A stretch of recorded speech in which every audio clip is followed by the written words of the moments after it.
What's going on out there in the world? It's your boy Boogaloo with Boogaloo's Boxing Nation, and I'm back with another video.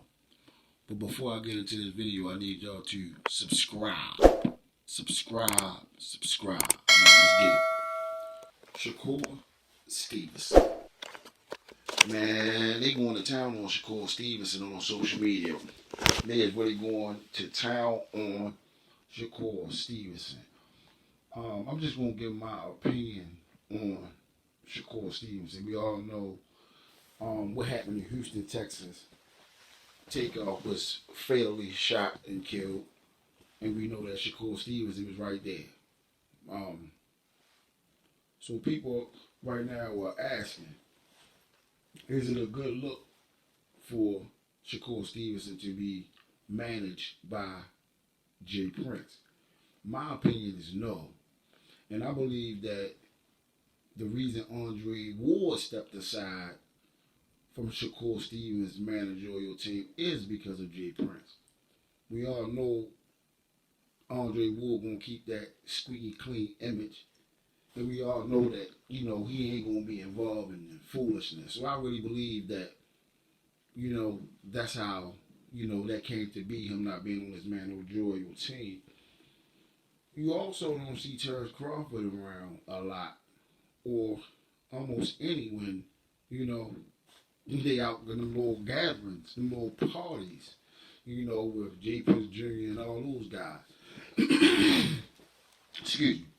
Now, to me, J. Prince Jr. been putting Shakur Stevenson in situations that, he didn't even have to be put in. Now, I'm going to give you one right now. The one with NBA Youngboy. And I sided with NBA Youngboy on this issue because some dudes broke in NBA Youngboy house in Houston. They took his belongings. And the first thing Jay Prince did was go on social media and announce that he had NBA Youngboy items back. But not only that, he had Shakur Stevenson right there with him, involving him in it, because he got Shakur Stevenson to speak and say what he had of NBA Youngboy to give back. And I'm sitting to myself like, Youngboy right, because Youngboy got mad and he came back and I said, man, if you had some of my stuff, you could have called me. You could have got my number from anybody called me instead of going on social media. So I look at it like, damn, Jay Prince, man, you just trying to be, you want to be looked at as that big dog in that light. We already know you got the reputation, and you're going to keep feeding it and feeding it and feeding it and feeding it. You know what I mean? But the reputation is from back, 80s and the 90s. We already know you ain't out there, in the streets doing it like that. But we also know that money talks as well. We know that you got your sons out there trying to portray an image that they not. You know what I'm saying? But we're going to get to that. But I'm going to let y'all hear the little recording of the recording of Jay Prince and Shakur Stevenson. That was the first incident. Now, I'm going to show y'all at the end of this video a post that Shakur Stevenson put up on his IG 3 days after the takeoff incident. And we all know, like in that situation, we all know what the street code is. So just walk through this with me, because this is all going to make sense. You all going to see what I'm saying, when you listen to these recordings and you look at this post. So now we already know that Shakur Stevenson was inches away from being shot himself. So now we got this big investigation in the J. Prince Jr., this, that, and the third. You know what I'm saying? Here we go. Street code.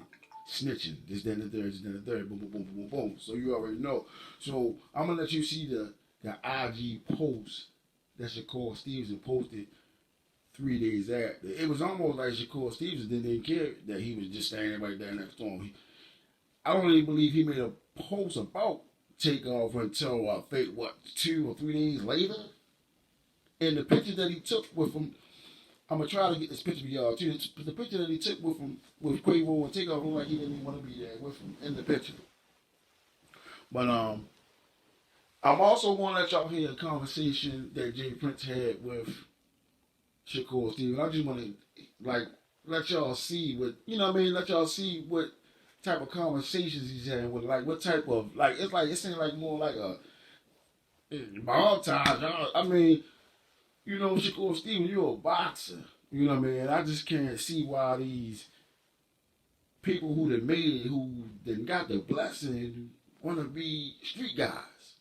For instance, J. Prince Jr. and Jazz Prince, these guys want to be street guys, but these guys grew up in the suburbs. These guys wasn't raised on the streets. These guys grew up with money. His father had money. Come on, man. But now they want to be these tough street guys, monetize and all this and all that. Man, get out of here with that, man. Go ahead and be a blessing to others, man.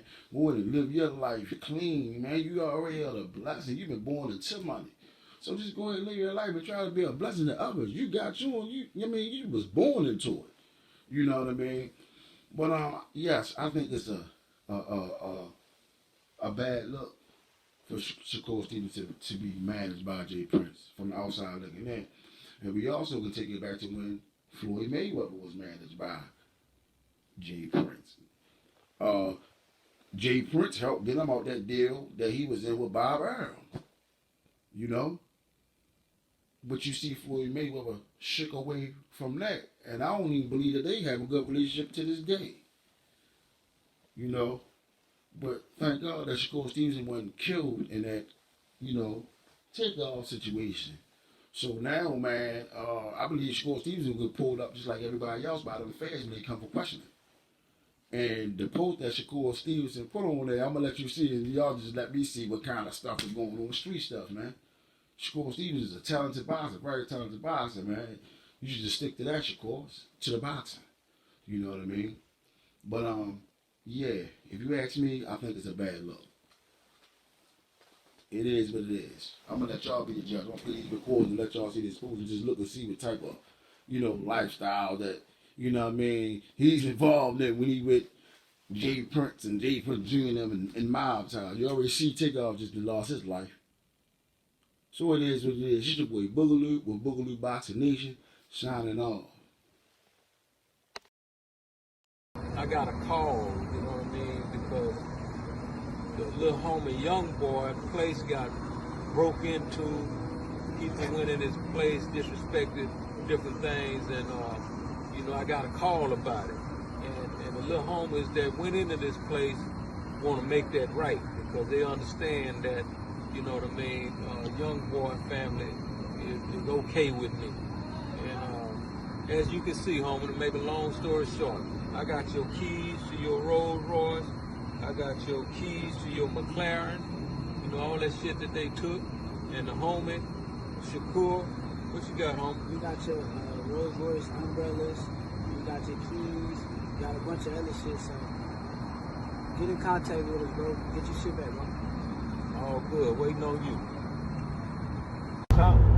Hey, I don't no friends. I don't no new relationships. All that pussy ass shit, hey, I don't respect none of that shit, man. If you got something for me, man, they got plenty of niggas around me you could call. Man, nigga, it's plenty ways you could get in touch with me. Man, don't get on no internet and do nothing publicly. Don't do nothing dealing with no fucking publicity, none of that pussy and shit. And I'm good on them keys, gangster. When you buy shit cash, two keys come with the car anyway. Mind your fucking business, man. Live and in living color on the Loyalty brand. And my Loyalty wine connection. And I always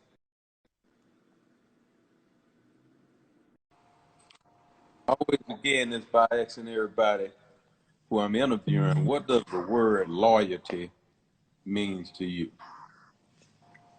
Well, shit, loyalty mean everything to me, cause like, you feel me?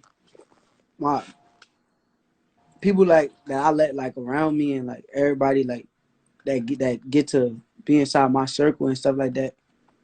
They gotta be loyal. Like I can't have nobody that's disloyal. I feel like disloyal people can do a lot to hurt you, and Yeah. I wouldn't want like nobody around myself disloyal to me because I don't want nobody else to be able to hurt me. So loyalty meant everything to me. Like I'll make sure like my circle and everybody around me loyal, and they don't do nothing to fuck me over and shit like that. So That's real.